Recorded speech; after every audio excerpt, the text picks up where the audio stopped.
MAFON symposium in Cherry Hill, and I did watch that. Well, you showed some of it, but I did watch the whole thing about where they were doing that. Stan Freeman, Linda Moulton Howe, Richard Dolan, and those other folks were talking to people in the government about disclosure. And well, I think we might as well start with that. I'll give you the floor on this whole citizen hearing on disclosure, and also the Facts on Washington site. You might want to tell people about that, what they can do, tweeting to the government and all to try to get disclosure to speed up the process. So why don't you tell us what that whole hearing on disclosure is all about, what Stanton, Linda, Richard, and all those other people that were speaking were doing, and let us in on that. You got the floor. Okay. I'll try to give your audience a quick rundown. I'll take too long. PRG was able to get the White House to put a statement in writing for the first time in October 2011, and that statement was that there's no evidence at all for any extraterrestrial presence, or that the government has been hiding anything. That statement is still... Actually, Steve, can I hold you on for just a moment? There seems like there's a lot of air blowing in the background, just to make sure people can hear what you're saying. What is that like? It sounds like air or wind blowing. Do you know what that is? Can you control that? I think that's the mic too close to my mouth. Let me see if I can pull it away. Is that any better? No, I can still hear it. Still hear like the wind sounds. Oh, wait a minute. I think I know what it's picking up. No problem. Hang on. That should solve the problem. How's that? It did get a little bit quieter, although I can still hear something, but your voice is a little clearer now. So, all right, you might as well pick up where you left off. Just try to articulate a little well so people can hear it. Won't be distracted by that. Sure. We were able to get the White House to put its position in writing in October 2011. And that position is there is no extraterrestrial presence. There is no life outside the planet, no evidence for that matter, and no evidence that the government's actually hidden anything on this issue. That position is on the White House website right now. It's been up there for 3 years in the We the People petition section. And you can find it easily by going to the disclosure petition homepage, which is disclosurepetition.org. Disclosurepetition.org. Now, that was the first part of our strategy that we've been pursuing here. The second part was the citizen hearing on disclosure. The citizen hearing on disclosure was held in 2013, April 29, May 3. PRG brought in 42 witnesses from 10 countries, 18 researchers, and 24 military agency political witnesses. And they testified for 30 hours over 5 days and 20 sessions, presented written statements, read oral statements, right, before 6 former members of Congress in what would be a mock hearing held at the National Press Club in Main Ballroom. We filmed the entire thing in high definition, and we also webcast it to the world. This was a significant event. It received accolades from all over the world, and it was a major step forward in what we're trying to accomplish here. So what we did in April, May of 2013 was essentially show for anyone to care to look, a great deal of the evidence that the White House was officially on paper as saying doesn't exist at all. And this is important because in order to get the press's attention, right, you need to show something that is clearly a serious issue, and it represents a government malfeasance or lying. And it's clear, obviously, that the position by the White House is not true, and the citizen hearing was essentially designed to show that. Now, the third phase of this strategy we've been pursuing is the Congressional Hearing Initiative. Now, that was launched on November 5. And what happened on November the 5th was that we shipped a full 30-hour record, video record, of the citizen hearing on disclosure to every member of Congress. 538 10 DVD disc sets. 30 hours of testimony, organized as the thing unfolded, chronological order, Monday through Friday, 20 sessions. At the same time, we launched a social media campaign. That campaign was designed to make sure that the people working in these congressional offices on the Hill, there were approximately 10,000 people that work on the Hill, so these offices, that they would know these DVDs were coming. They would be receiving messages that they need to look at this material and they need to speak with me about holding hearings next year for these and other witnesses ready to testify under oath to the events and evidence confirming the extraterrestrial presence. These are people with relatively high-ranking stations. So that initiative got underway on November the 5th. We've generated so far somewhere above 600,000 social media messages, hashtag disclosure, by Twitter and Facebook, messages into the House and Senate. Probably hit 1 million by the beginning of the next Congress, the 114th Congress. Also, there's an unknown number of emails that have been sent to these offices. Well, we don't have a count on that because there's no way to analyze it, but it's probably in the many thousands. And then, of course, a number of people have been calling their congressional offices, their members, their representatives and two senators. All of this is designed to make sure that they are aware of and, in many cases, review this material, so when I come knocking on their doors, I can get meetings with the initial staff. That's going to start very soon. You start with the staff, and then you work up to the liaison to the committee, then you work up to the chief of staff, and then you work up to the member.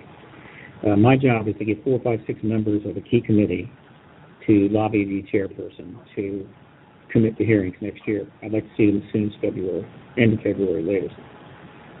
So that's the strategy that's underway right now. There's a lot of people involved and helping out around the world. And here are the websites from which this is being organized.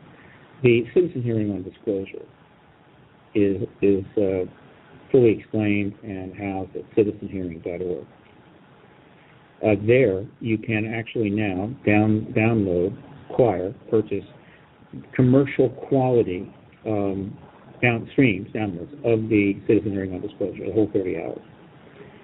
And you can learn about it, what went on. And you can see the witnesses, and you can read their bios and so forth. Now, the social media campaign, which is designed to help ensure that we get the meetings on the Hill we need to persuade a committee to hold the hearings, is being orchestrated from 3 locations. One, it is being run from a website called factsonwashington.org. That's FAX on Washington.org. From the Facebook page, the Disclosure Lobby, and from another website called disclosure.media. And that's a domain, disclosure.media. There you find all the information necessary to send in both Twitter and Facebook messages to all of the members of the House and Senate, as many as you want, as often as you want. You can also find direct links that will take you to the email form pages for the House and the Senate. Only U.S. citizens can email the Congress. You can email any of the senators. All you have to do is provide a U.S. address. But you're only allowed to email your representative, your one representative in Congress, by providing an address in the district of that member. And so there's some limits there. More importantly, anybody in the world can participate in the social media. They can participate in Twitter and Facebook. So we've got a lot of people from around the world that are sending these messages into Congress from many countries. And that's important because the issue is obviously global. So that's been underway since November the 5th and is making excellent progress. The next phase will be the meetings with the initial staff, and that's going to take place pretty soon. Things have been slowed down a little bit because the politics after the election was much more involved and complex than I expected. Normally things quiet down, but not in this case. Tremendous amount has happened in the last 30 to 40 days, including the immigration presidential directive, the issuance of the Senate Intelligence Terror Report, obviously the demonstrations around triggered by the verdicts from the grand jury in both the Brown case and the other case, which escapes my mind right now. It's been just intense. not only the media, but also in the political situation. And so I decided I didn't want to try to force my way into that circus. Just too much going on. So we're probably going to really get underway after the 114th Congress starts on January the 3rd. So in a nutshell, that is what's going on. Now, the purpose of all this is singular. We want disclosure. We want to put the president in a position where he has to announce the ET presence. Probably because the media is about to go essentially into what we call a frenzy mode on the issue, which is what hearings would do. It would trigger a media frenzy on this, where they simply would operate outside of the truth embargo boundaries that they've been working behind now for six and a half decades.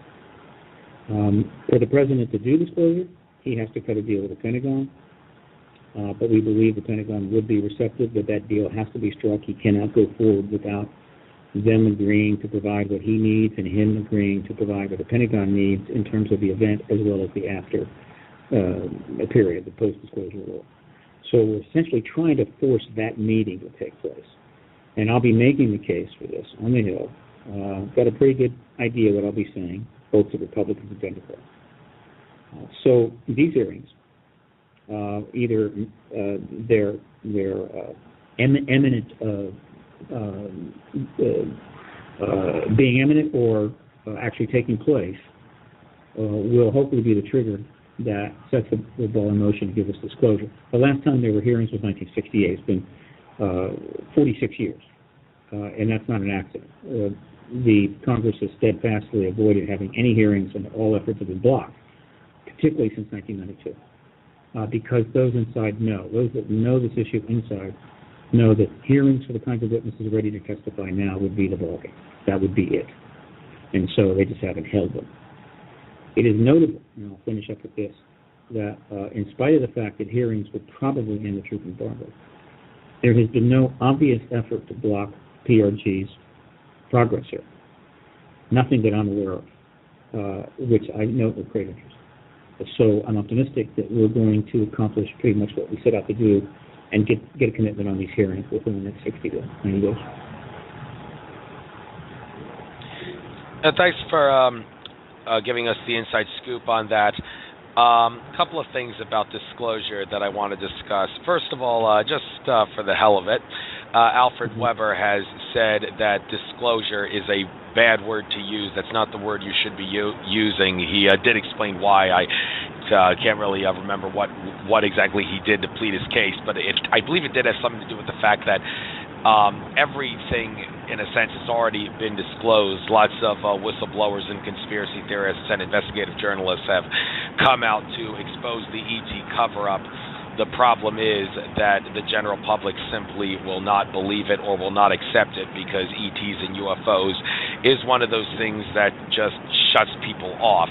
And because of that, well, you're not disclosing, you're trying to, I guess, get the public to accept more, is what Alfred was trying to say. So in regards to that whole idea of disclosure being a misnomer because everything's already been disclosed, it's just the public won't accept it or believe it. What do you have to say about that? Yeah, it's not, in my opinion, understanding what's going on. There's several problems there. Let me clarify them.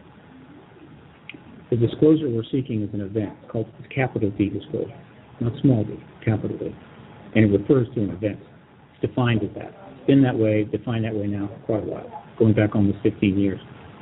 It is the formal acknowledgement of the extraterrestrial presence by the head of state. It's an event. It can be over in 5 seconds, 10 seconds. My fellow Americans, there are extraterrestrials here. Thank you. Good night. That's disclosure. Small d disclosure has been going on in one form or another for the last 6.5 decades, without question.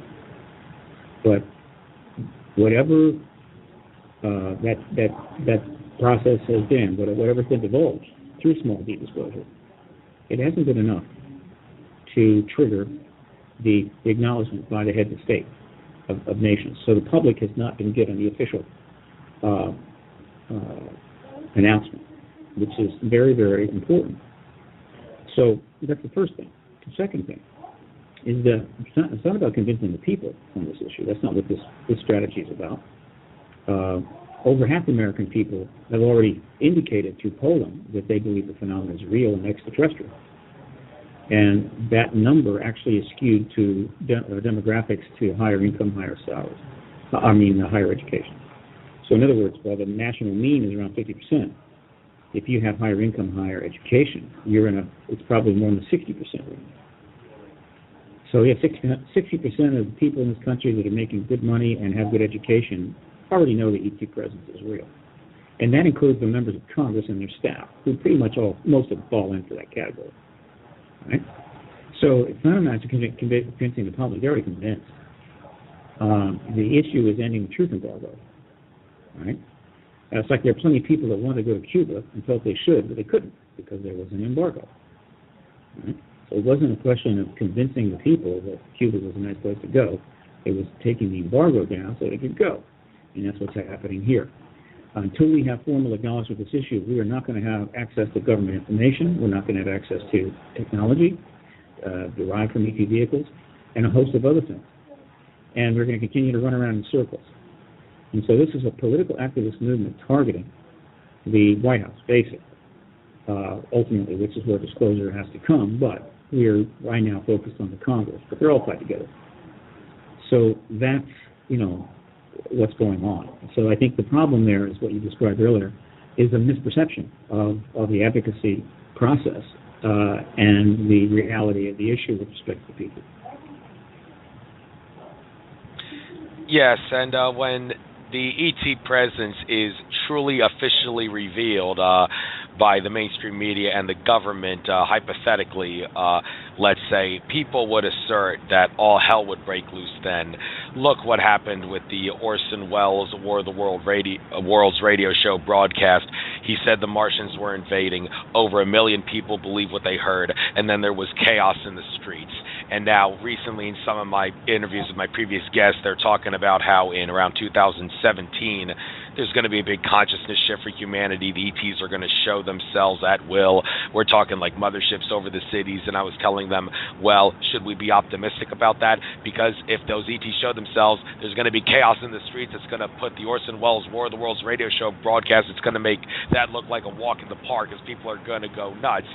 Well, some of the people I spoke to said, nah, people are going to be able to handle the truth by that time. Don't worry, everything's going to be cool. But some would beg to differ, agree to disagree on this issue. So the whole idea of all hell breaking loose, chaos in the streets, because people can't handle the truth if disclosure happens, what do you have to say about that? I hear it all the time. First of all, the Orson Welles broadcast was back in, it was 33, I can't remember the year. I think it was in the 30s. It was many decades ago. Secondly, it wasn't the truth, it was a lie. The broadcast was, as everyone pretty much knows now, was a false show depicting, in a real sense, an invasion by extraterrestrials. It wasn't really happening. The radio, particularly at that time, had a great deal of authority. People, it was a very powerful technology, and so if you heard it on the radio, it must be important. And a bunch of people jumped into the show after the disclaimers had already been given because they were watching another show on another network, a very popular radio show that was being aired at the same time. So they didn't hear the disclaimers, and they got upset because they were being given a very hyped up account of an alien invasion that they thought was real. That almost has no relevance to what's going on now. What we're seeking is not a lie, we're seeking the truth. And not a hyped up truth about an alien invasion, but rather the truth about an extraterrestrial presence. And so the President of the United States coming in front of a microphone in the East Wing of the White House and telling the American people that there's an extraterrestrial presence, that we've known about it, but we couldn't inform you before for national security reasons, but we can tell you about it now, that there is no threat that you need to be concerned about, is quite a different matter than a false radio program saying that aliens are killing people somewhere in New Jersey.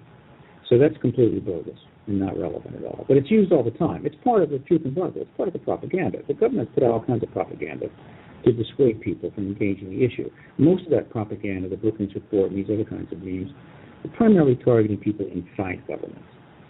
to help convince them that they need to honor their security oaths, their non-disclosure agreements, and keep your mouth shut. Because if they did, well, the world would collapse. People would go crazy, run naked down the street, yada, yada, yada. It's all BS. It's all propaganda. So it's not true. Now, it is the case that if the government of the United States cannot see its way to ending this truth embargo, the extraterrestrials, who can pretty much do whatever the hell they want, might, and I say might, I don't know what their agenda is. I don't know for certain, with any certainty. Decide enough is enough, and we need to move forward. And so they might very well make a very profound display that would end the issue. And whatever that display was, I doubt it'd be Independence Day type display, but whatever that display was, that would be definitely disconcerting. That would be upsetting. There's no question about it. So we don't want that, which is just one of the many, many reasons why the government needs to proactively disclose now and not be in a position where they have to confess to the American people who are screaming bloody murder because there are saucers flying all over the place in broad daylight. So again, disclosure is the right course. It's the least destructive course. It will help regain some trust in government, because when you tell people the truth, that's when they start to trust you. And I have no equivocation about pursuing disclosure as soon as possible. Thanks. And the whole idea of how you can convince the public that there is an ET presence on planet Earth, well, I personally have a favorite way of going about convincing people that there is an ET presence on planet Earth. I'd like to tell you what that is. It's convincing people that Earth's moon is a giant artificial body. Let me quickly run down the facts here. The same side of the moon faces us all the time, which implies either it doesn't rotate or it rotates at the same rate that it orbits the Earth, which is a rare anomaly in and of itself. Even more rare than that is the fact that it perfectly eclipses the sun. It's just in the right place in the sky and just the right size in relation to the sun for it to do that. That's a huge cosmic coincidence that seems too good to be true. The moon's center of mass is in a different location than its center of gravity, which should make it a very wobbly orbit around the Earth, but instead it's 99.9% perfectly circular. And if you ask me, the biggest dead giveaway that the moon is artificial, the fact that all the moon's craters, except for the really small ones, all go down to the same depth regardless of diameter, implying there's some impenetrable artificial surface there. And of course the NASA craft, when they land on the moon, it rang like a bell. Now a lot of people who hear me say this would approach this issue with a mentality of, well, I refuse to believe the moon's artificial because I can't handle the truth, it sounds too scary. Well, that is a huge shame, I feel, but hey, if it's the best way to convince people that there's an ET presence, and I feel it is, that's my way of doing that. Now that I've told you about this, do you think maybe it's worthwhile pursuing that mentality to convince people that, well, this is how you have to accept there is an ET presence on Earth? Well, first and foremost, again, the majority of the people already believe. That doesn't mean that they've seen all the evidence, but simply that they believe, just from what they've seen in their lifetime, growing up during this truth embargo, that the ET presence is real. So don't need to convince them. And as far as the remaining 40%, they'll get around to it in their own good time. That's not the problem. The problem is the government's position, not the percentage of people in the country that is convinced ETs are here. As for the moon issue, you seem to have it down pretty well. I'm familiar with that issue. It's been out there for a good while now. There's been a couple of interesting books. One is called Who Made the Moon, which is kind of a nice read. It's intriguing. Would it shock me? No.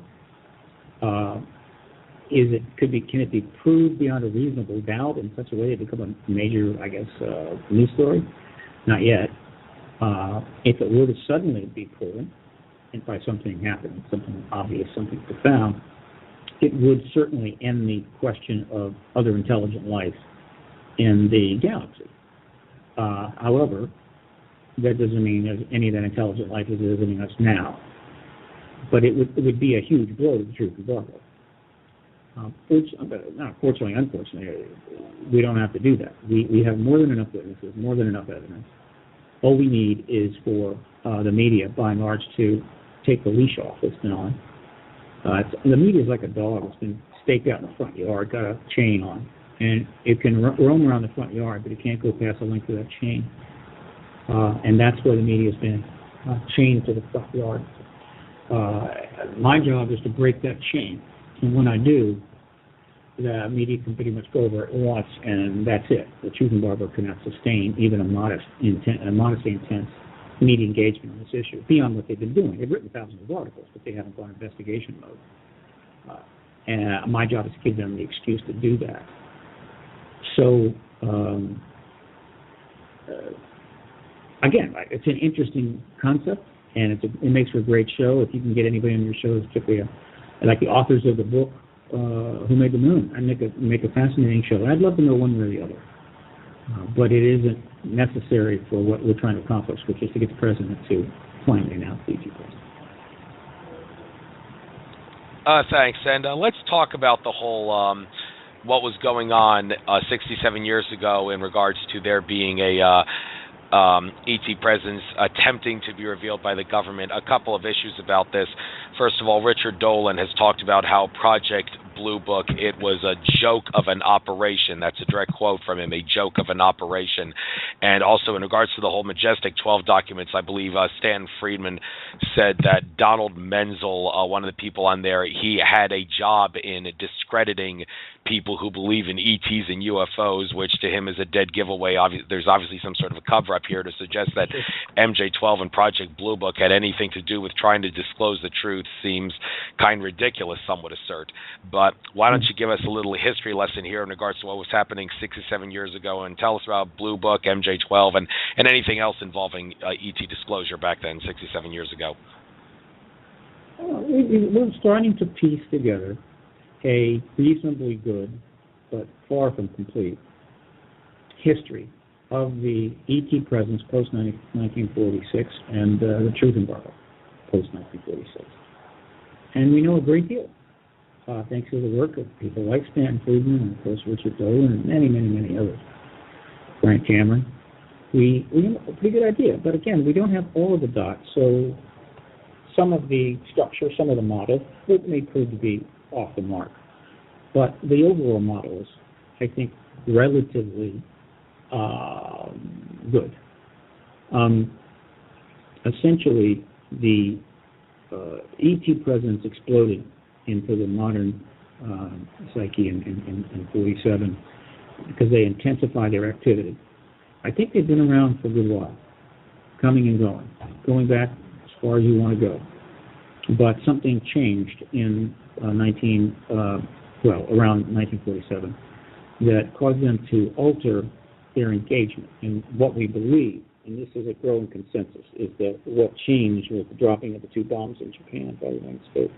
Not just the creation of the atomic bomb, but rather the use of it on human beings. I think that was the trigger point that essentially launched them into a new phase of their engagement of the planet, which had a relatively straightforward end game. So that starts in 47. The cat almost got out of the bag at Roswell. The government was able to keep it in the bag just barely, and it definitely frightened them. They realized that these ETs can do what they want, come and go, and they have a decision to make. Are they going to keep this from the American people, and how can they keep it from the American people, given the extraterrestrial presence is not in their control? And they mulled this over. 1948, 49, 50, 51, things were happening. There were sightings being made, but they weren't getting pressured too much.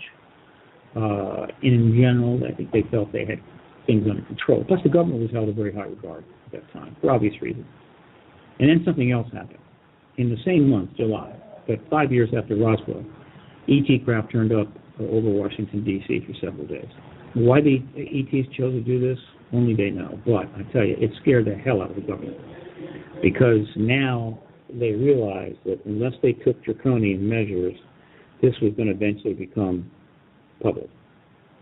So they convened a panel called the Robertson Panel, CIA panel, in the very late 52, And that panel was designed to begin the formulation of what would become a truth embargo. The panel concluded, which we learned later because it was not publicly stated at the time, that the phenomena did not seem to pose a direct threat to the United States. However, the public's engagement of this was a threat, and therefore the public's engagement of this issue needed to be contained. Starting in 1953, the truth embargo starts to get serious attention, and they threw everything at it they had. And by 1953, they had the CIA, they had the NSA, they had substantially growing intelligence capabilities, technology, and so forth. And classification schemes were being well established, and the various protocols that would become a secret empire were well underway. And they had unlimited resources, pretty much, at their disposal.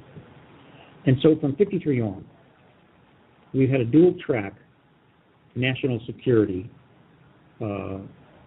process underway that led to the creation of the greatest classified intelligence black program complex the world's ever seen. And the two tracks were, one, the Soviet threat, which, of course, could lead to World War III and nuclear war, pretty much the end of all civilization. So it was a very big deal. And the ET presence. And their job, as they saw it, as a national security matter, was to contain the ET awareness from the American people and defeat the Soviet Union. And by 1992, they had done both.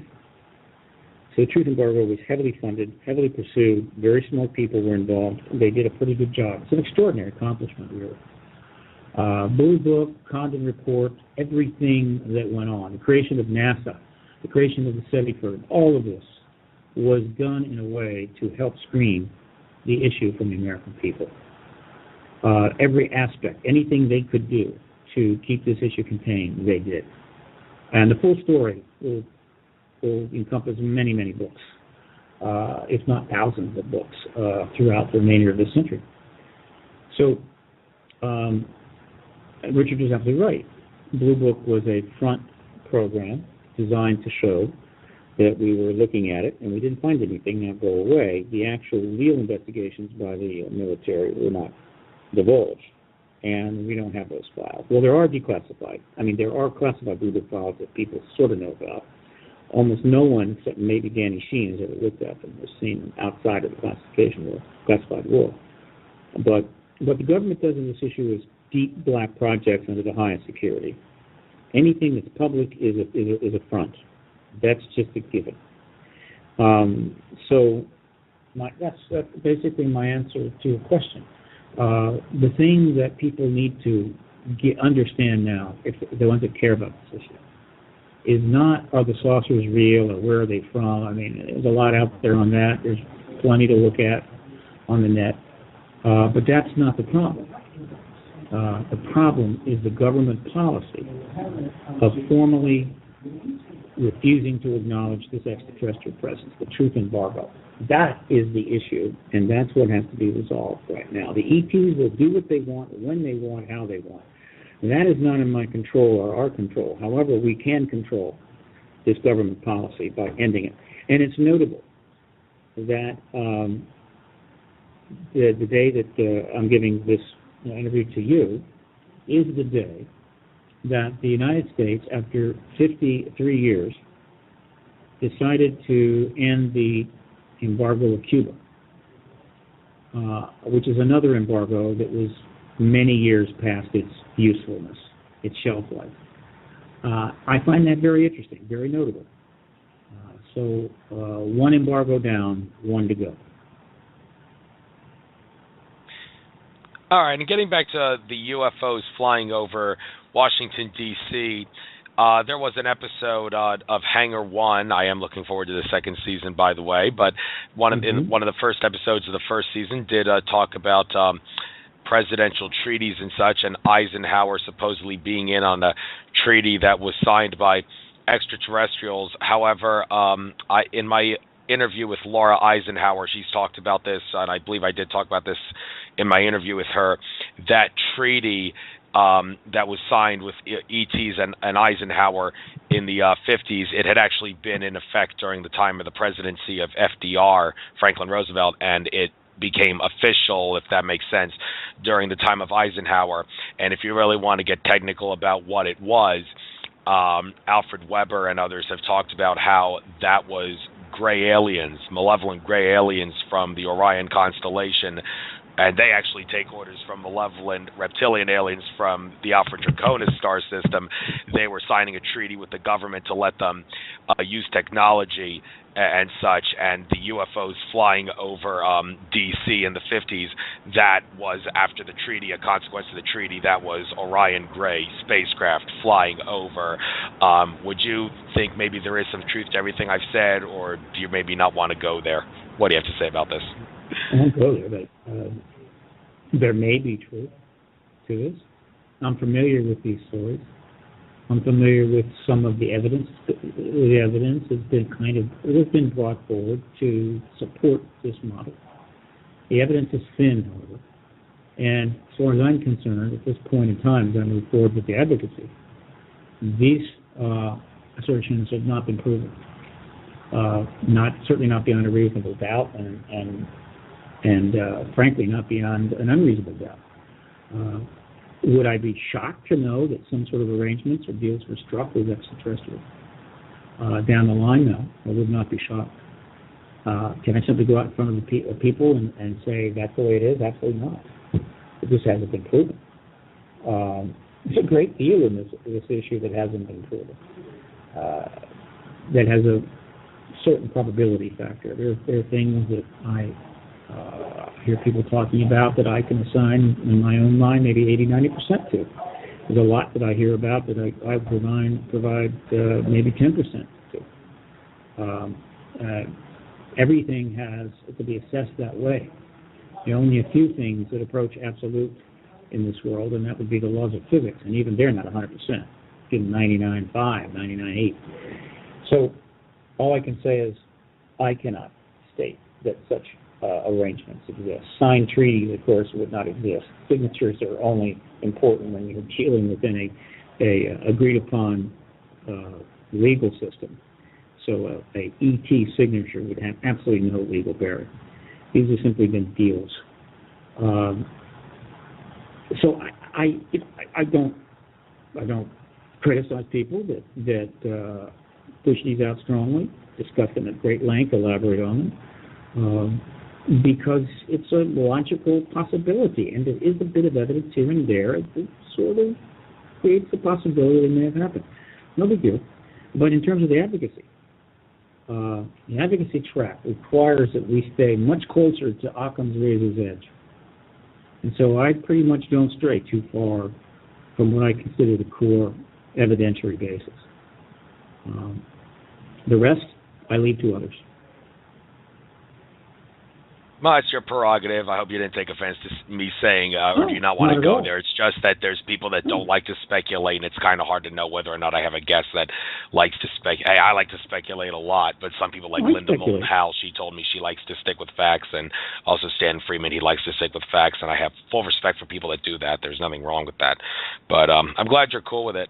But let's talk about a couple of things here in regards to who's controlling the UFOs and such. Stan Friedman, one thing that he's gotten criticized for, he says the military does not control the UFOs.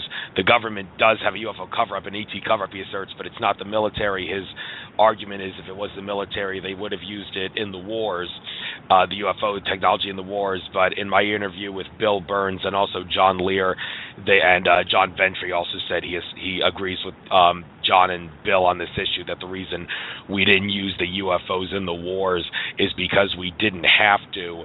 There was plenty of less sophisticated technology going around that we could have used in the wars. Therefore, using the UFOs was not necessary for any of the given sides to win the war. Do you agree with that? Then you think maybe Stanton might be a little off on his assertion because of that?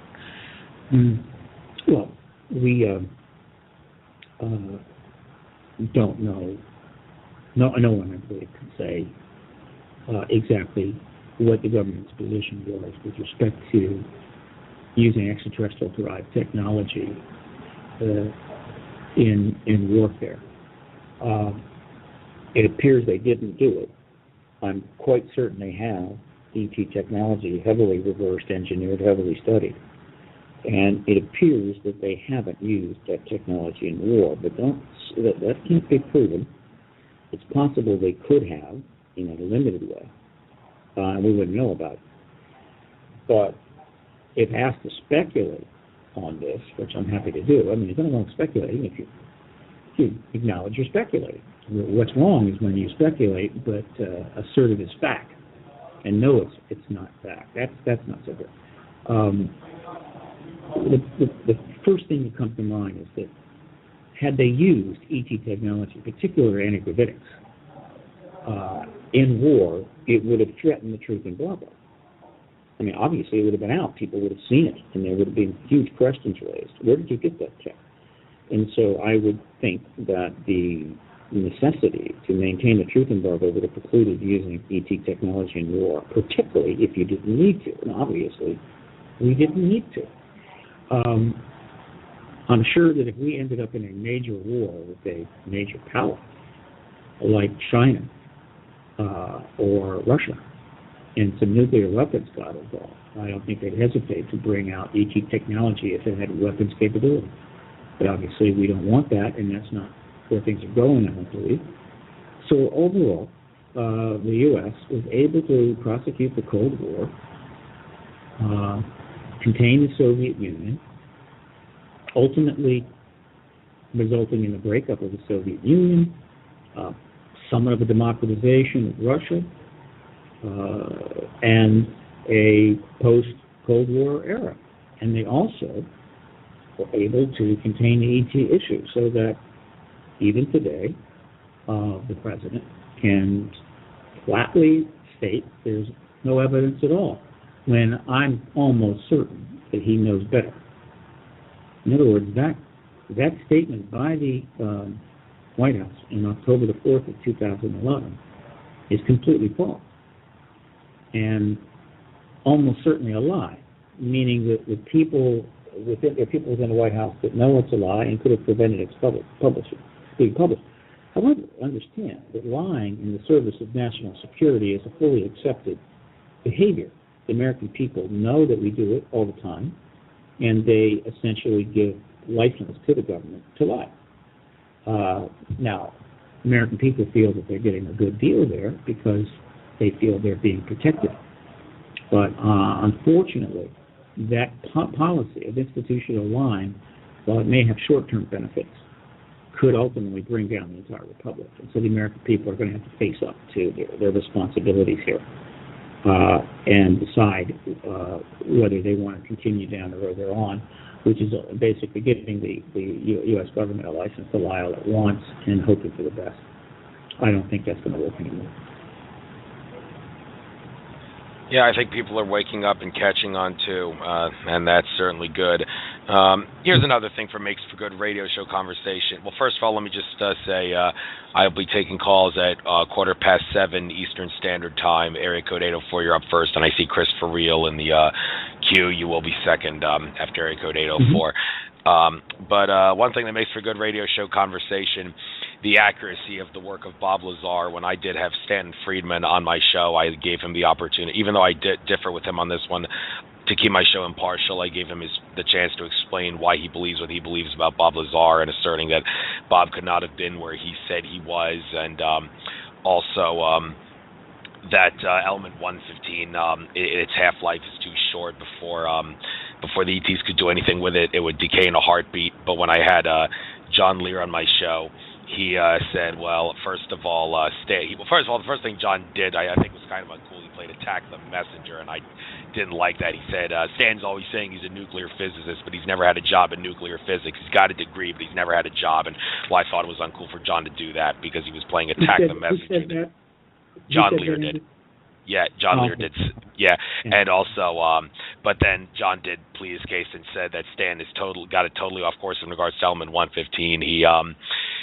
Because element 115 has several different isotopes, and the one that Bob Lazar was talking about comes from a solar system that's much bigger than the solar system we're in, and the fact that it's a bigger solar system allows for bigger elements to exist in bigger isotopes of element 115, and that's the kind that Bob Lazar was talking about. So the whole half-life issue is not a problem. So in regards to this whole thing about the accuracy of Bob Lazar's work, and also John Lear and such have said that all that stuff about Bob not being where he was, first of all, they either deleted his records, changed his records, and people were lying when they said they didn't know him when they did know him. That could easily be explained away there. I know some people would beg to differ on that. I know George Knapp during the MUFON conference did say that Stan was right when he said Bob Lazar was not where he claimed he was, but some say no, Stan was just misled or whatever. But the whole issue of the accuracy of Bob Lazar's work, what do you think about that whole thing? Okay. First and foremost, I believe the core story of Lazar's interaction with the government at Area 51 is true. And probably the most important reason why I think it's true. Proven beyond a reasonable doubt? No. True, though, is a matter. And the reason that is that somebody that is extremely familiar with Lazar and the whole story is a gentleman by the name of George Knapp. And George Knapp is one of the sharpest people out there that has been willing to address this issue. It's not his day job. He is a top investigative reporter working for KLSTV in Los Angeles, has been for a lot of awards, tons of Emmys. George believes Lazar, and for me, that is huge. I believe that the Lazar story has disinformation in it, and it's very possible that disinformation is government orchestrated, meaning Lazar didn't come up with it, the government gave it to him and he passed it on. But I'm speculating here. But when you isolate just the core stuff of the story and then you factor in a disinformation effort by the government, either deliberately or as a matter of damage control, it kind of accounts for the whole episode, going back to the beginning. Let me add that Stanton Friedman most certainly is a nuclear physicist, and he did work in nuclear physics for a number of years. So you put that to bed. Stan has some legitimate concerns about Lazar's story, which I certainly respect. I think, though, those concerns can be answered by the disinformation component. This kind of, again, the truth embargo has been masterfully conducted using every technique appropriate that would work, everything. They left no stone unturned. And we know they do this. They will,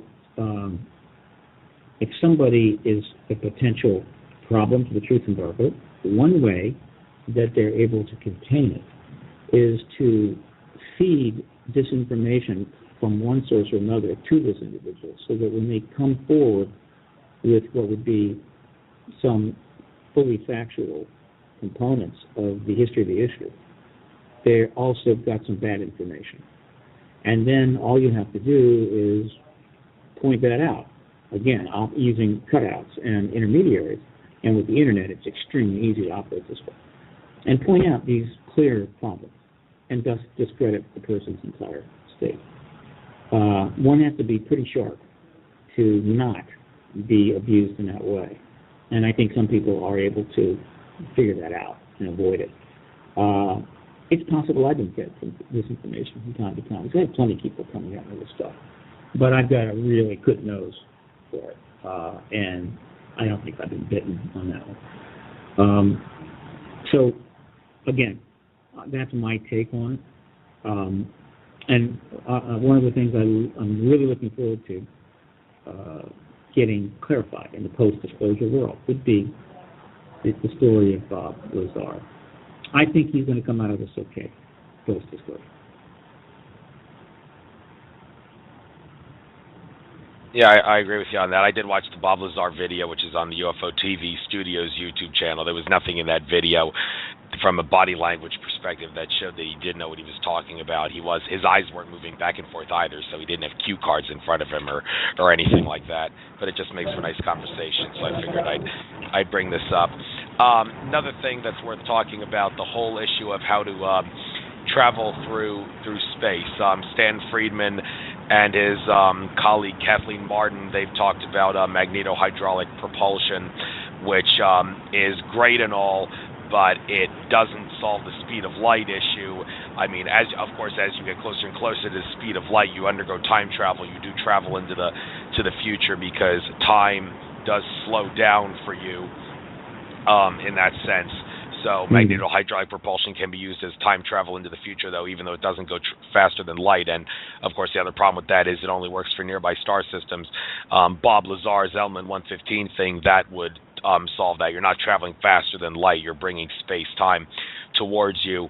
And other people have talked about, yes, there is wormhole technology, and there are the aliens don't have to create a wormhole as much as they simply amplify a wormhole that already exists in the fabric of space-time that they have found. And in my interview with John Lear, he talked about one of the best ways to travel through space is to use quantum entanglement on a macroscopic scale, the whole spooky action at a distance thing where atoms intertwined and then put at opposite ends of the universe, vibrate one, the other one will vibrate instantly. It's been asserted by people that the reason that works is because space and time are illusions, and the fact that space and time are illusions means that the information transfer is not the distance between the particles does not present any sort of a problem in regards to the information transfer between the two particles, even if they're at opposite ends of the universe. And some ETs have been able to exploit this on a more macroscopic scale, and I guess you could call it teleportation in a sense, but that's another way to travel through space and time, to exploit the fact that space and time are illusions. So this whole issue in regards of ETs, what kind of technology that they're using, I mean, what do you have to say about magnetohydraulic propulsion, Element 115, wormholes, and space and time illusions and all that, and maybe some other technologies that I haven't talked about here? Well, this is all fascinating stuff, and I love it. It's all in the name and dicing Michio area. Brian Greene. It's physics. It's cosmology. The connection to the ET issue is fundamentally with respect to propulsion systems right now, though the energy systems also get into it. And there's a simple common sense factor. The ETs have more physics than we do. I don't think anybody should be surprised by that. At this point, we are unable, we're getting close, to understand travel outside of the relativistic framework. ETs, obviously, know more about the framework, or they know about other frameworks. And so they're traveling non-relativistically. One of the questions is whether the saucers, which we call them saucers, ET craft, that look kind of saucer-like, there may be, in other words, anti-gravitic propulsion and interstellar propulsion or interstellar physics, travel physics, may not be the same thing, or they may be related. Are the saucers able to travel interstellar? Don't know.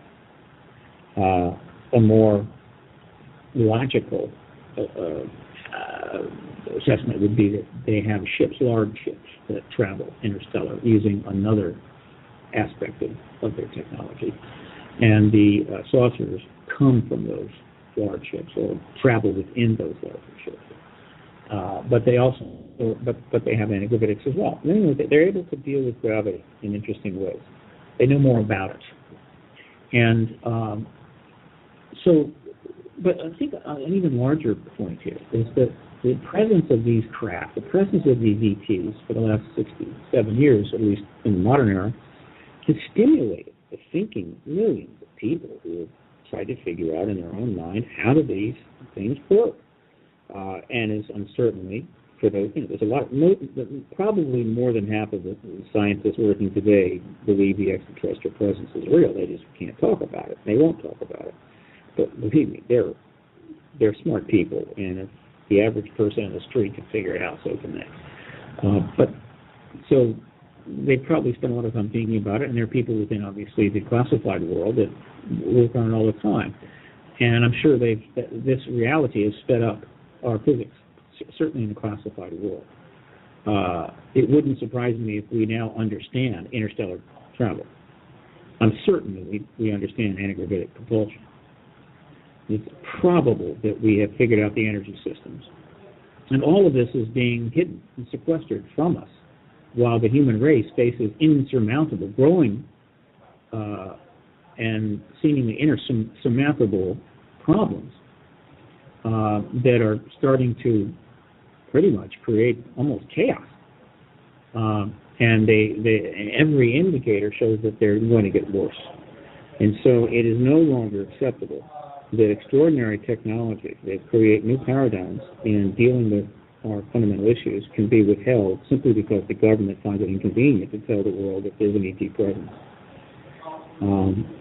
So that's my basic take on that.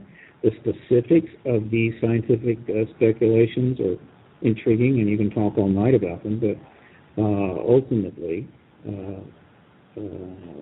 I think the most important thing right now is ending the truth embargo, because whatever the truth of these scientific speculations is, we are going to have a hell of a lot easier time getting to those truths post-disclosure than we are now, when science is being corrupted by propaganda and government agendas.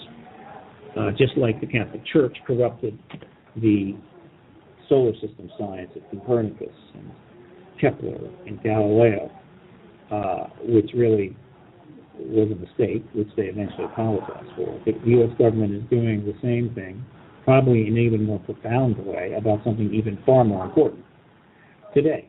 And I think the government needs to learn from the Catholic Church's experiences. It's a bad call, bad decision. However, having said that, let me reiterate, circumstances from 47 to 91 were extraordinary. They were outside the box. You had people that grew up at the beginning of the 20th century, the children during the Great Depression, who were suddenly faced with what to do about a developing conflict between the then greatest power on earth, the United States, and this vast empire called the Soviet Union that had all the prospects of being nuclear. And nuclear weapons technology was going to advance, weapons were going to be stockpiled in the tens of thousands. This was just, and a war would be the end of civilization. Not just a bump in the road, but the end of the ball game. This is what they were facing. And so I respect the fact that while telling the truth on this issue is inevitable and must take place, I get that during the Cold War it had to be contained. But that's 22 years ago. Cold War's been over 22 years. Now it's time to come clean. All right. Since you mentioned science of the solar system in regards to covering that up, there is a related issue that I would like to discuss. The whole issue of, well, a lot of the people at the MUFON conference, I noticed in their presentations when they tried to convince people that there's definitely ETs out there, they used the whole Goldilocks zone factor of planets being in the right place like Earth is for life, and also the Drake equation to show how common life is. Well, it has been asserted by some, including John Lear, and we discussed the science behind what I'm about to discuss in my interview with him. It has been asserted by many that anybody who uses the Drake equation and the Goldilocks zone for determining ET life is being way too conservative, because it turns out that life is a lot more prevalent because stars and planets are different from how we're being told. First of all, with all due respect to Stan Friedman, he was spreading disinfo when he said at the hearing, saying that all stars in the universe are powered by nuclear fusion. That's one of the biggest lies we've been told in mainstream science. In reality, stars are electromagnetic. They're hotspots on a universal level of electromagnetic energy. And the real reason the corona is so much hotter than the surface of the sun is because stars get their energy from the outside, not the inside. And stars being electromagnetic, they don't radiate heat. They radiate electromagnetic energy to the planets, and the planets have their own filtering systems, and their atmospheres play a big role in this. The planet's atmosphere and their filtering system in general, they convert the sun's electromagnetic energy into some some final product in conjunction with the planet that allows for life to exist on every planet regardless of its size or location. And it goes without saying that the Anunnaki that Zecharia Sitchin talked about on the planet Nibiru, I've gone over how I know Zecharia Sitchin was right on previous shows. I'm not going to talk about it now because it's going to take up too much time. But the Anunnaki do exist. Nibiru does exist. And the reason they can survive on Nibiru, even though it's in a 3,600-year elliptical orbit very far from the sun, is because every planet's filtering system and the way stars actually work allows for life to exist on every planet regardless of its size or location. So there's life everywhere. And a lot of people would say, well, if this is true, why aren't we getting radio signals from the other planets in the solar system that have life on them? Well, who says that they're using radio technology? I mean, you have to understand Earth is a prison planet. It's a hell down here. But the other planets, they have ETs of higher consciousness. They don't have to worry about using radio signals. They can communicate in other ways, other psychic ways, if you will. So that answers that question. But this whole revolutionary idea that life is everywhere because planets use filtering systems and stars are electromagnetic and not nuclear and transfer energy, do you think maybe that's something we should be taking a little bit more seriously?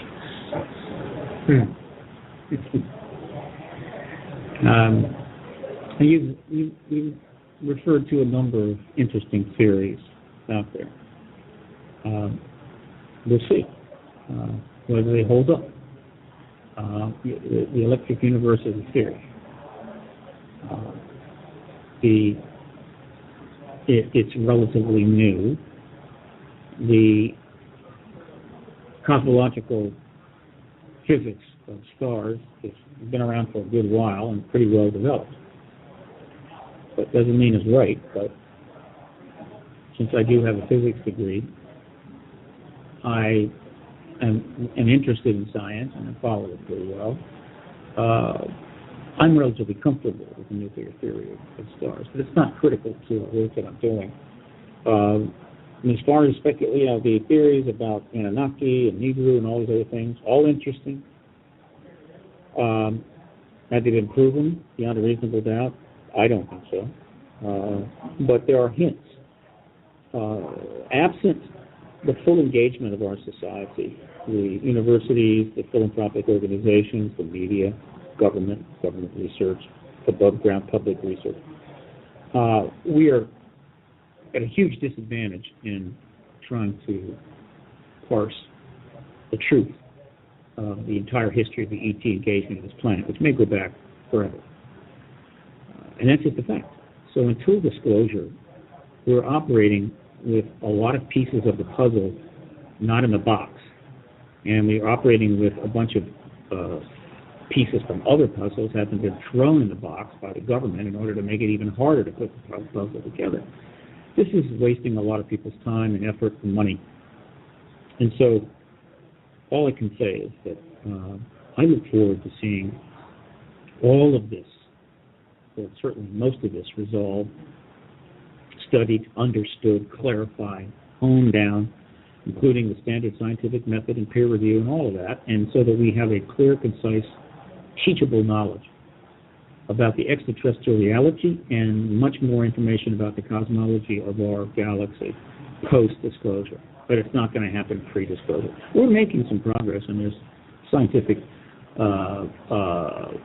work being done on warp drive concepts, on ground field energy, and all of these things. But in the public domain, we haven't reached the goal line yet. I believe they have reached the goal line in the secret domain. So, nevertheless, will we solve these or resolve these issues on our own without disclosure, given enough time? I think so. But we don't have enough time. The human race has managed to put itself in a rather dire position as of the 21st century. It's pushed the envelope pretty much as far as it can go. And barring a dramatic change and some significant reform, the airplane's going to crash into the ground and burn. And the question about the pilot's future will be moot. And so the problem right now is not, can we figure these things out? Can we get back on course? Can we reform our institutions? The problem is, can we do it soon enough? And that's where the advocate comes in. The activist comes in and says, this policy needs to change, and it needs to change right away. And the timing is oftentimes as important as the idea. So it's not enough to say, look, within 100 years, this will all be resolved. Within 100 years, we could have 2 massive nuclear wars, and there might not be enough civilization left to form a bridge club. So I don't think we have the luxury of waiting any longer, and that's why we do the work that we do. That's why the advocacy work is so important. But I can't say much more than that. All interesting theories, Andrew, but not proven to my satisfaction. But nevertheless, all worthy of consideration. And somewhere in there are probably some truths that will be useful someday.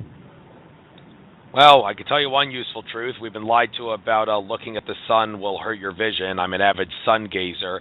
I look at the sun even at high noon when I'm walking down the street, and I can tell you for a fact, looking at the sun does a body well, a mind well, and a spirit well. It does not hurt your vision, so that should change our understanding from a medical standpoint of what the sun does. So I hope that you learned something from that. It's just an interesting fact. I do like encouraging people to sun gaze, as it's called. But changing the subject, getting back to other issues. Area 51, Bill Burns, in my interview with him, he told me that exotic technology has been moved out of Area 51. People are catching on to what's going on there, so they're moving the technology, and he did say all exotic technology has been removed. And also Akashic Records reader Andrew Bartz has said in regards to what technology is at Area 51, it's there is, UFO and ET technology, no question, but they also have time travel technology at Area 51, he said, and if anything, that we should be more concerned with that than we should be with ET stuff. Time travel may fall out of the realm of this conversation, but there is some ET involvement there nonetheless. But anyway, the whole issue of Area 51, them having moved exotic technology out of there, can you confirm that what Bill says is true, and where are they moving it to? Like, there's an Area 52, I hear, and I believe it's in Utah. Maybe you could tell me about that. I have no way of confirming that. I don't have that kind of information on that access. It wouldn't surprise me if they moved it, some of it or all of it, out of Area 51 because of all the attention that that particular race has gotten. So someone says that that's what they've heard. I'm not shocked by it, but again, I can't confirm. The government has, a pretty good situation. They have vast sums of money. They've got underground facilities. They have classified programs, classified people. Access is limited, so they pretty much do anything they want. So generally, I'm not too worried about the government being able to handle it, at least the military intelligence complex. It's pretty much got it made. So I don't worry too much about it. I don't think about it too much. It doesn't matter where the technology is. What matters is they've got it. Right? The details can get in the way of good advocacy. Advocacy is about 3 things: focus, focus, and focus. You have to pick a goal that would be significantly impacting and the right thing to do, and go get it. And so, as I've said countless times, if you want to know the truth about what truth lies in all of these theories, stories, speculations, get the truth embargo over. End it.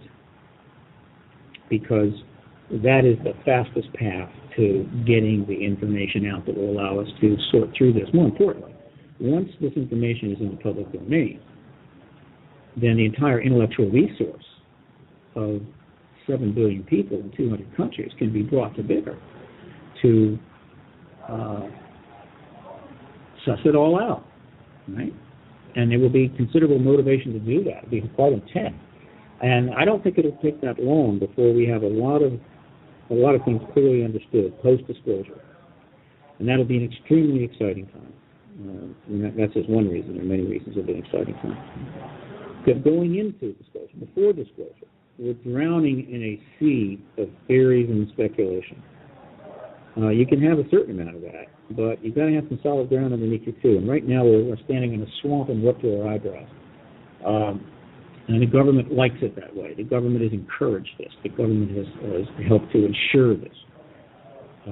Because if we're stuck in a swamp of theories and speculation, we're not going anywhere.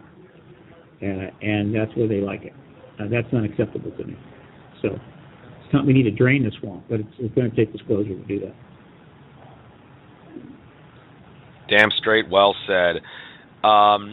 I'm looking here on the Paradigm Research Group main page, and I see a couple of things about Barack Obama. Well, that's interesting because in my interview with whistleblower Andrew Bashago, we talked about how when he and Obama were part of secret government programs like Project Pegasus, and one thing that they did was go to Mars. And it's interesting how Project Camelot, they tried to do a TV show on the True TV network. It only aired after, the show got canceled after only one episode.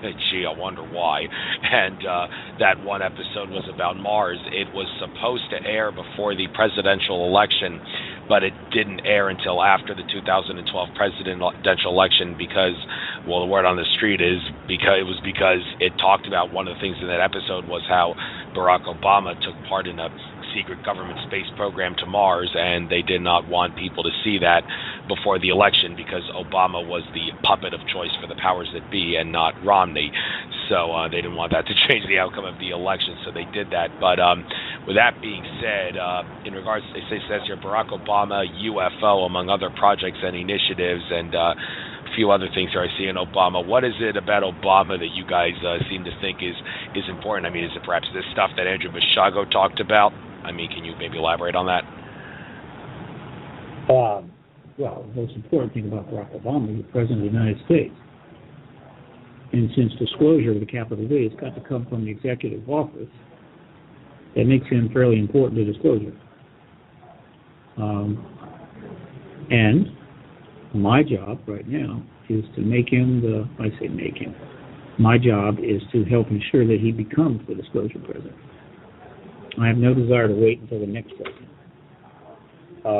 And so I'll be talking to people on the Hill about that at great length, I can assure you. So I would say this, I've talked about this before. I believe that Bill Clinton and George Bush were not viewed very favorably by the military intelligence community as candidates to be the disclosure president. I don't think they wanted it and resisted it. I think Obama is less of a problem for them. I don't think he's ideal by any means, but I think they can live with him. I think they could have lived with Hillary Clinton. They could have lived with John McCain. So going into the 2008 election, I was feeling very good that we were maybe about to reach breakthrough. But what I didn't see coming until it happened, didn't affect me because I took a vow of poverty years ago, was the Republicans were going to essentially do a scorched earth policy. Knowing they were going to lose the election, they basically set up the whole financial collapse or advanced it so they would happen before the election. And got Lehman Brothers essentially convinced them to not wait and go ahead and bankrupt out. And then go to the people and go to Congress and say we're in a major crisis and we need billions upon billions of dollars. Started a whole mass bailout program that was well underway before Obama even got into the White House. He had really no option but to continue it. So essentially the greatest theft in all of human history took place between late October of 2008 and the first 2 years of the administration. And that pretty much neutered Obama's prospects of being the disclosure president during that period. There was no way it was going to get entertained. And so I just didn't see that coming. The Republicans can be pretty draconian. Not a lot of boundaries there. So, but on general terms, I think the military intelligence complex can deal with them. And that's my hope, that the deal will be struck soon. With the Pentagon so that Obama can go in front of the American people. See, the president can't go in front of the American people and say, there's an extraterrestrial presence here, I wish I could tell you more, but I can't get any information from the Pentagon. I can't get any support. I can't show any evidence in government hands. So that blocks him out. The Pentagon can't disclose. They can't come out because that's treason. He's their boss. So they're stuck. in opposite corners, unable to move forward.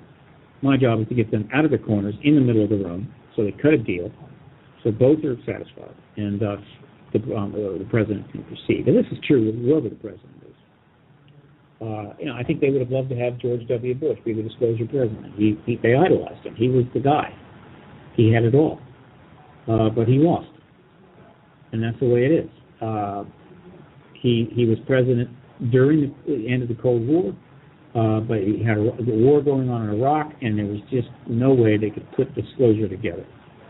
But in his second term, I think they could have done it, might well have done it.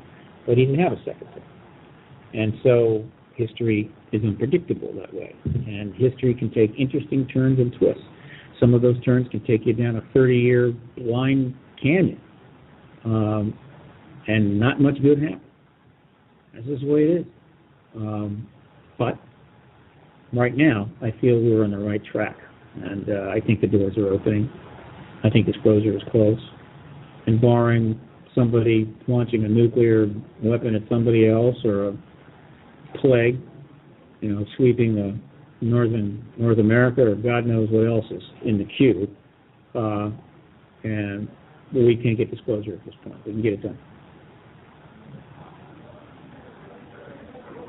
Okay, thanks for giving your take on that. One thing that I'm looking at here that does seem to raise a couple of question marks, this whole Rockefeller initiative thing. I'd like you to talk about what this is, because as soon as I see the name Rockefeller, I think, oh my God, Illuminati bloodline family, can't trust that. But it seems, according to this Rockefeller guy, Lawrence Rockefeller, he's actually trying to cause there to be UFO disclosure. I mean, could he be a good Rockefeller who might suffer the same fate that JFK suffered for trying to go against his evil masters or something? I'm thinking, sorry for going off the deep end here, but tell us about this Rockefeller initiative, because a lot of people who don't trust the Rockefellers would be quite confused about this.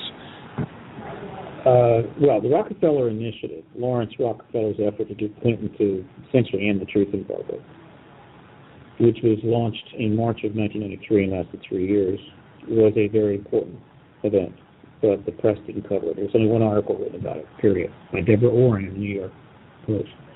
That article was then republished by the New York Observer and the Deborah Orrin in the New York Daily News, and then it was republished by the New York Post and the New York Observer. That's it, nothing else. The Rockefeller Initiative may yet be the trigger that brings about disclosure, because the DVD sets that were sent to Congress on November the 5th contain, amongst many things, a 3-hour testimony session about the Rockefeller Initiative, naming names.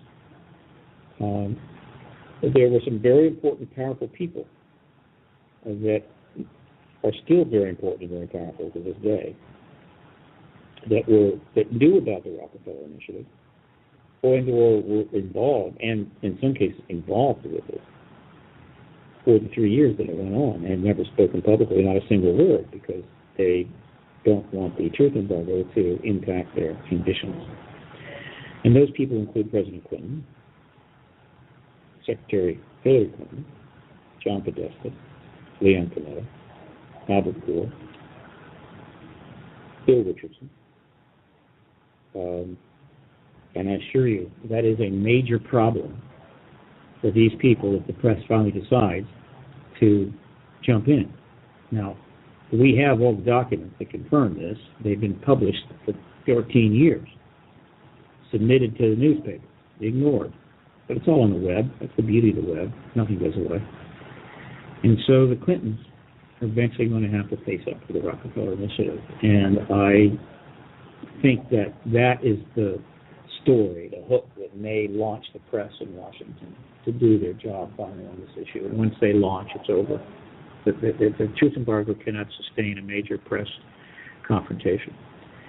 Now, the upside for the Clintons, as I've said many times, is that, first of all, if it happens right away, a Democratic president will get the major legacy, which is good for Democrats, and they happen to be Democrats. So in that sense, it's good.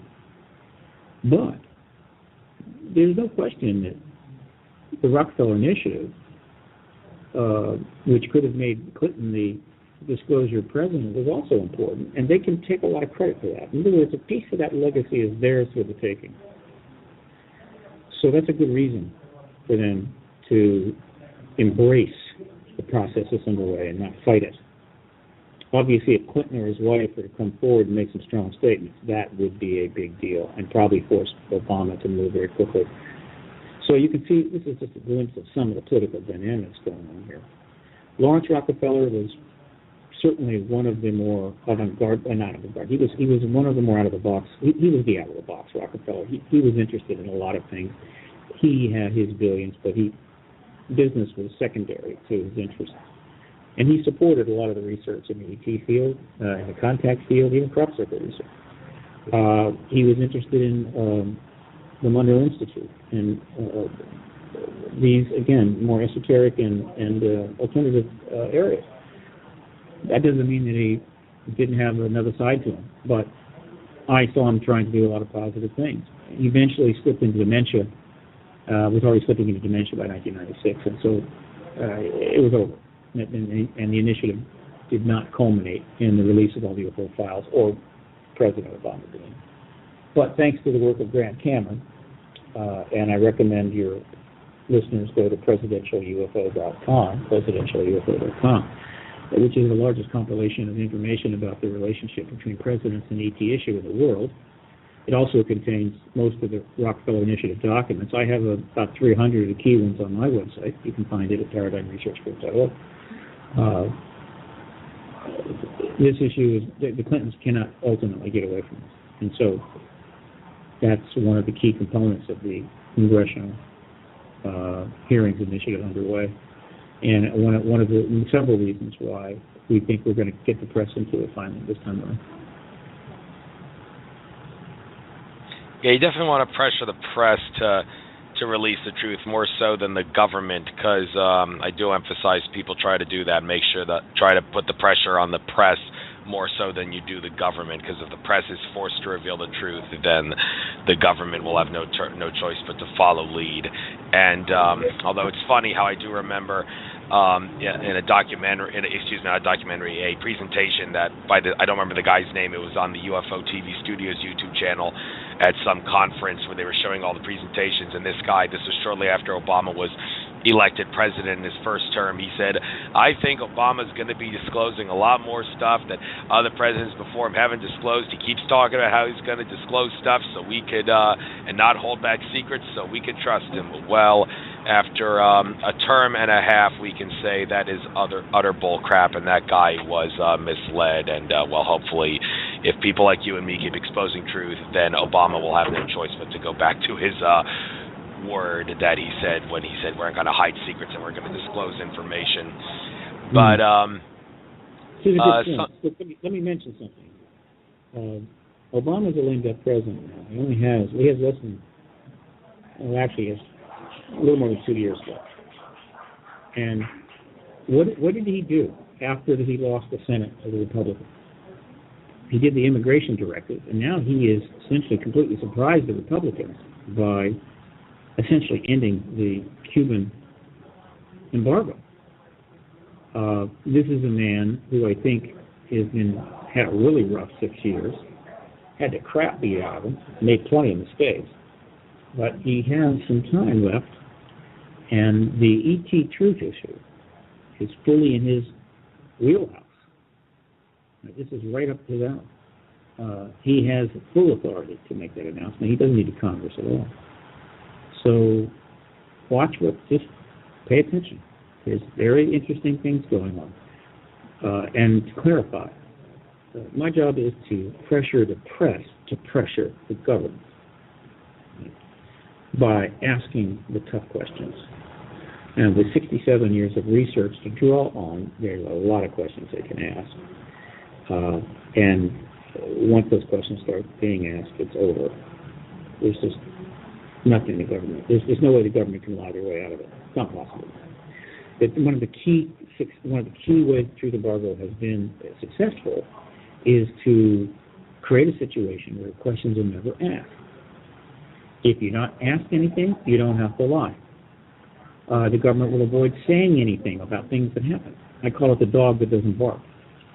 And so all kinds of things have taken place in the last 60 years that the government should have jumped on, and they should have been public and come forward and said, that's ridiculous, that's a lie, this is not acceptable, but instead they're saying nothing at all. They're saying nothing at all. They minimize the risk of being asked about their statements. That's why when Obama's White House issued the statement on the website on October the 4th, 2011, stating there was no evidence for any of this, it could have been a deliberate maneuver on their part to help the process along.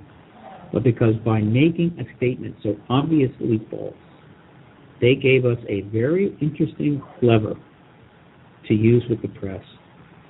And one of the things I hope to find out post-disclosure is, was that in fact a effort to help the advocates for truth in this thing by producing that kind of statement, that there was a strategy there, and this just wasn't a denial based upon sheer ignorance. Because they're not that ignorant. There's enough people in the government, the White House, and the ET presence is real. So it's either a complete lie in service to the national security structure, or it is an intentional maneuver on their part to provide a very interesting lever for the advocates to work with, in which case it was a brilliant strategy. And my hat's off to it. No, I mean, they could have also just said, okay, you got us, and announced the ET presence because of the work back in 2011. I knew they were going to do that. So, again, there's a whole lot of the story and a whole lot of this history that I'm dying to learn more about post-disclosure. Yeah, I don't want to get off on too much of a tangent about this, but at the same time, I do want people to understand, if you want to ask for your government to help you out and disclose stuff, don't be asking your government to do things they're not supposed to have authority to do.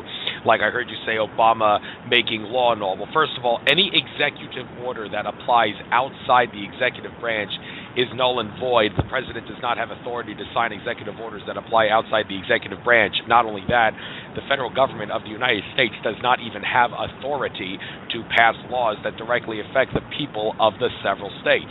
The only authority government has is to exert by any force to protect the rights and property of everyone under the auspices of that government, and that's in conjunction with the 18 enumerated powers of the federal Constitution. That's it. So all these laws that they're signing, Patriot Act, NDAA, those laws are null and void on their face. The government doesn't act like that, but they are null and void right on their face because the government never had authority to sign them in the first place. Yet people can say what they want about how government, if it's tyrannical, will use force to overpower what it doesn't have authority to do. But I want people to understand, don't be asking Obama things like, please sign an executive order to make everyone in the country do so. No. They're not supposed to have authority to do that. People need to understand that. So just want to get that out so people don't ask their government to step outside its bounds. But I do want to get back here to this whole UFO subject about possibly what might some light at the end of the tunnel in the near future. It has been said by some of my past the people I've had on my show, like Ray Kusalandich and such, that many of the bad aliens that are on this planet, be they reptilians, greys, and such, their time is almost up. Their underground bases are being shut down. Like I heard some people have said that earthquake that happened in 2011, which cracked some of the Washington Monument, that earthquake was actually caused by good ETs shooting down rays of energy to destroy the reptilian and gray bases underneath North America. And in like the 2017 timeframe, I mentioned this earlier, we're going to actually see like disclosure with the ETs coming and the good ETs showing us, the bad ETs getting arrested, and people that subscribe to what people like David Icke have talked about, that are leaders, many of them are reptilian aliens masquerading behind the holographic mask of a human. You will actually be able to see them shapeshift more in public, like their disguise will show themselves. You'll see like on TV more often, because in conjunction with Earth's consciousness raising and people waking up, they will not be able to exist on this planet. So their hiding behind the mask is going to be revealed and all that. So that, in the sense, that's disclosure and also light at the end of the tunnel. It's kind of far out there when you're talking about disclosure. But with that being said, do you think maybe there is some truth to this whole thing about the bad aliens' time is almost up on planet Earth? Well, you mentioned probably a half a dozen or more memes there. All I can say is that I don't have the ability to assess any of it.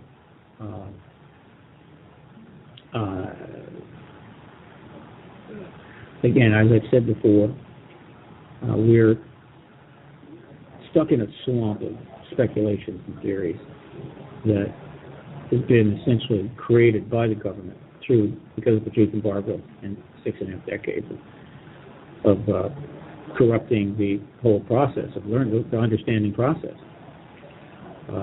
And that's one of the reasons why it's very hard to make any progress. The way I make progress is whatever the assertion, whatever the speculation, I assign a probability to it based upon just what I know and common sense. That's all I can do. I don't have the time to investigate or the funds to investigate every theory that I hear about this subject matter. You spend your whole life doing that. And things that have probabilities that are low, I simply pass by. I'm interested in the stuff that's got probabilities up in the 90% range or more, or certainty. The presence of the ETs is not 90%, it's 100%. So that one's easy to work with. So you've raised a lot of interesting concepts and theories, and all I can say is they're not of a type that I could utilize or do utilize in the advocacy process. But would look forward to seeing these things clarified post-disclosure. I expect, and I've said this many times, that post-disclosure, we're going to learn that some things that we thought were absolutely established are not true. It's going to be a shock. And we're going to learn some things that we dismissed as being completely ridiculous are going to be true. And that's going to be a shock. That's okay. That's all right. No big deal. What's important, what is a big deal, is that we learn these things. Right? And that's what is our goal.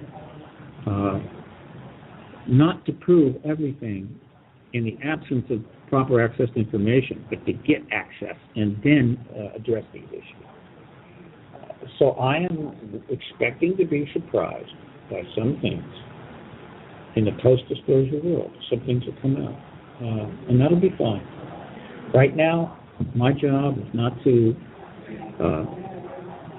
prove all the theories or disprove all the theories and speculations that are out there about the history of this phenomenon, what's going on. My job is to see to it the U.S. government, either first or because it has to follow some other nation, acknowledges the core fundamental truth, which is the most important truth in all of this. And that is we're not alone in the universe, and other extraterrestrial, other intelligent entities from elsewhere are engaging us now.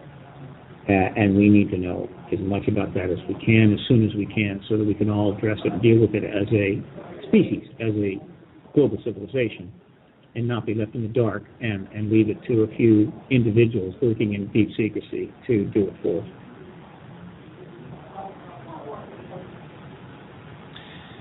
Yeah, and I guess, by the way, it's a shame those callers had to hang up shortly after I mentioned I was going to have them on. They both hung up. I hope it didn't scare them or anything, but it's not very often I get a caller on the show. It doesn't really are at a good time for people to call in. Everybody's either eating dinner or going home from their commute at this time. Most of my listeners are the archive variety, but with that said, I'll make sure I get this interview on YouTube and such and spread it like wildfire so this important information gets out to the public. But speaking of which, information getting out to the public, I mean, do you or do you not agree that information like this to get disclosure to happen at a faster rate should you force it upon people? Because it has been said by many, don't try to wake up the sheeple. They can't be woken up. Their beliefs are too rigid. They're too paradigmatic. They're too fearful, and they're too stupid. They can't handle the truth, so don't try to harass them to wake them up. But other people would say, no, I mean, you got to try to wake them up. And we all remember that scene in the movie They Live where the guy's friend would not put on the glasses, so Nada, the main character, he fought him to the death to make him put on the glasses. There are some people where they go off the deep end and say that's what you should do to the sheeple, make them put on the glasses, force them to do it, because in a sense those sheeple are, I'm sorry if people find the word sheeple derogatory, but the word just sticks.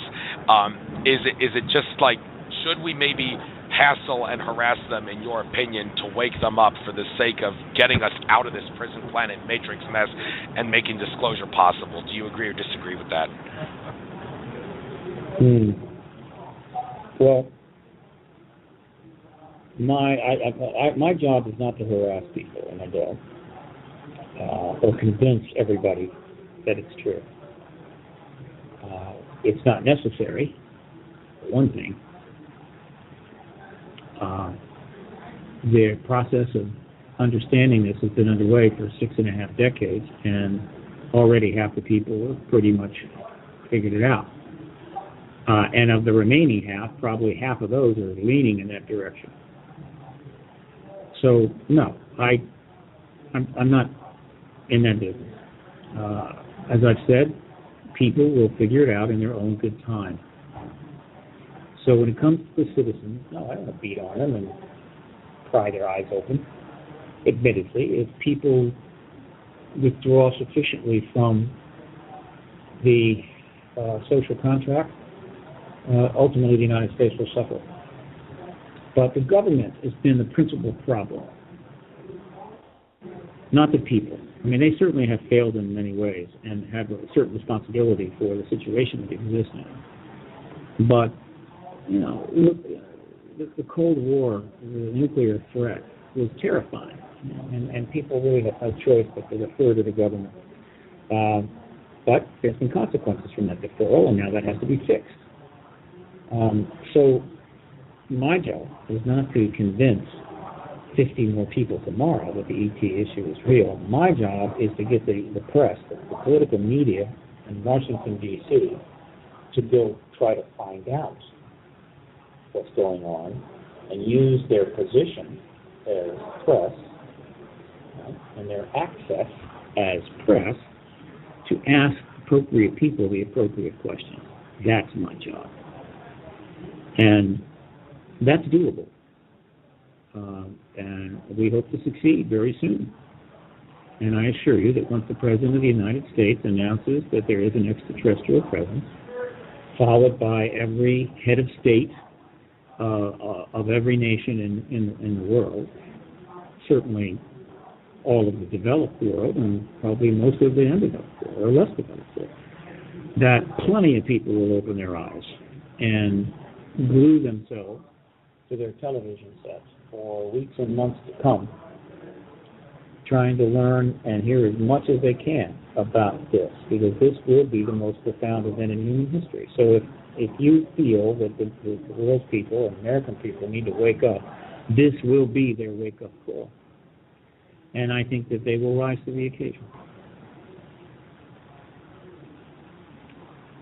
Yeah, and that raises the question, in regards to geography, could you enlighten us on, at the present moment, which countries, to the best of your knowledge, would be most easy to convince in regards to disclosure, and which would be the hardest? Like, I remember on an episode of Ancient Aliens, the first episode, as a matter of fact, Giorgio Tsoukalos, he said if he was in India, he'd be out of a job, because everybody there talks about extraterrestrials and believes that extraterrestrials are real, and that's kind of ironic because here in America it's supposed to be the land of the free, the home of the brave and all that, and so they say, but yet if in this country, if you talk about extraterrestrials, you get dismissed as a lunatic, but as Giorgio said, in India, which is like in many regards a hellhole in regards to the ways of living people have to go through there. Like they say it's very spiritual, but people have said no, it's actually like a hellhole in regards to the living conditions there, and yet people are a lot more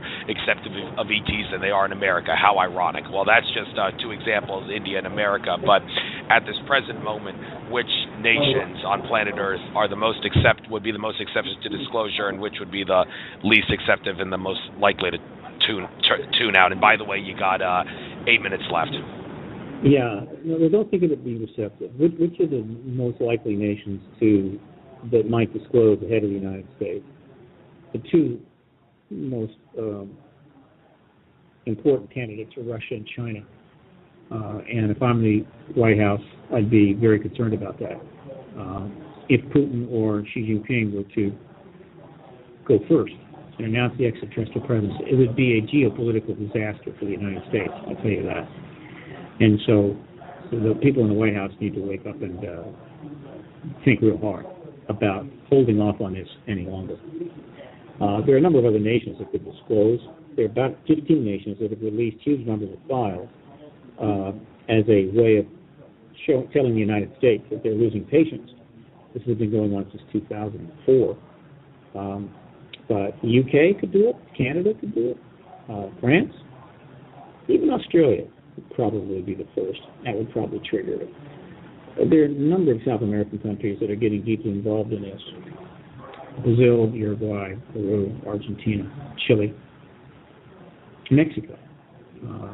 If the head of state of one of those countries were to make an announcement to the people, provide some powerful evidence from their military gun camera footage, from their chase planes, things like that, it might be enough to trigger it. So there are actually a number of countries. The ones I mentioned are, I think, the most likely candidate, but we could be surprised. So the message to the White House is that, look, this is 2014, and the United States is losing prestige all over the world. It's losing financial clout. We're not the only game in town. And the U.S. started this embargo, and if it isn't the first nation to end it, then it's going to get all of the downside without any of the upside, at least from public relations standpoint. And that's a lose-lose situation for the Obama White House, a lose-lose situation for the country, it's a lose-lose situation for the Pentagon. So the way that we can mitigate the fallout from a U.S.-led, U.S.-orchestrated, and U.S.-maintained troop embargo is to be the nation that ends it. So that's the way I think about it. And you're right. The issue is now increasingly being engaged by other nations, and time is running out for the U.S. to lead on this. I know we don't have a lot of time left, so let me again remind your listeners that there's a congressional hearing initiative underway. They can get involved by sending social media messages, Twitters and emails, to all the members of Congress they want to send to, as often as they want to send to. And that's true not only of U.S. citizens, but anyone in the world.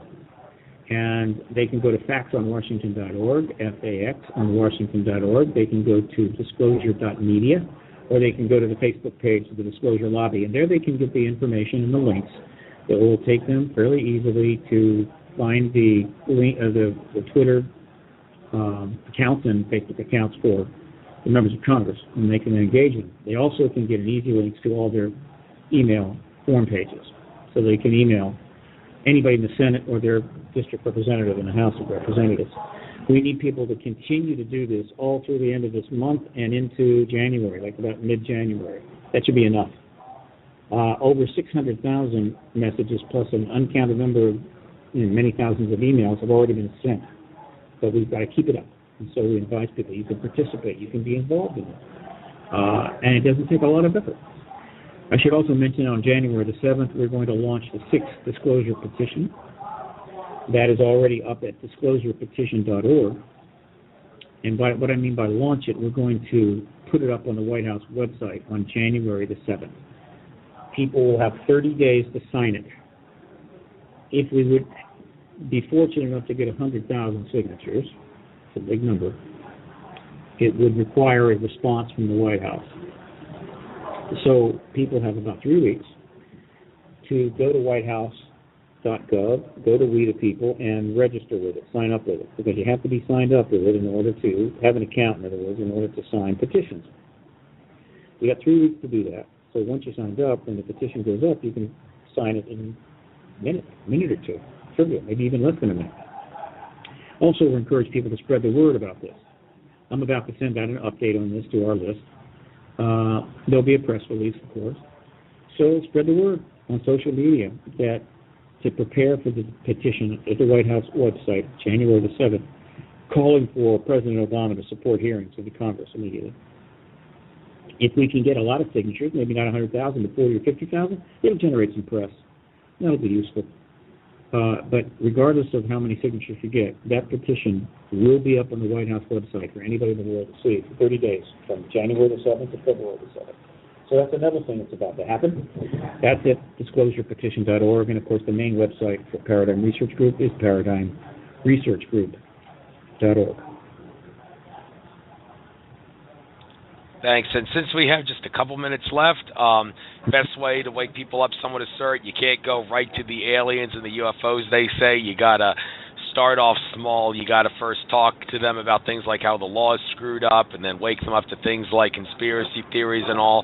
And then after they wake up to that stuff, then you can start moving into the UFO and ET stuff. Do you agree or disagree with that idea? And by the way, you got 2.5 minutes. People are going to argue and debate this issue. And some of those arguments will go somewhere, most of them won't. We need to continue to develop the alternative press. We need to continue to develop the internet as a mode of conveying information. We need people to vote again. They're not voting. And we need to see institutional reforms. You don't need everybody on board. You only need about 8-9%, maybe even as low as 7% of a society in order to shift it in a major way. So I encourage people, don't beat up on each other over this. Don't yell and scream at each other because this person doesn't get that or this person doesn't get that. Focus on actions you can take that will improve the process, that will go directly to change. And right now, there are some serious things we can do with the government that would help things dramatically. And so I encourage people to focus on that. Just like people of color focused for decades in order to get a Civil Rights Act that would free them from segregation and injustice. And they got that act. People in India wanted the British gone, and they focused on that, and the British left. Women wanted the right to vote. They focused on that, and they got it. Gays want the right to marry, and they focused on that, and they got it. Right now, we need to focus on ending the truth embargo, and if we do, we will end it. And I have full faith that something is going to happen. They say the government will never disclose it. Well, if we force them to do it, which we have the right to do because we created government, it is our right to force them to expose things that violate our rights and hide truths from us, then they'll be forced to do it. And that's double for the media. But Steve, since we've come to the end of this show, I'm going to tell you the same thing I tell all my guests. But, well, in a sense, this doesn't really apply to you because we're going to have that roundtable discussion, which you're going to be a part in on January 10th. But in general, one of my goals with this show, my show, Nature of Reality Radio, is to get as many different people on the show as possible before I start giving any one specific guest double dips.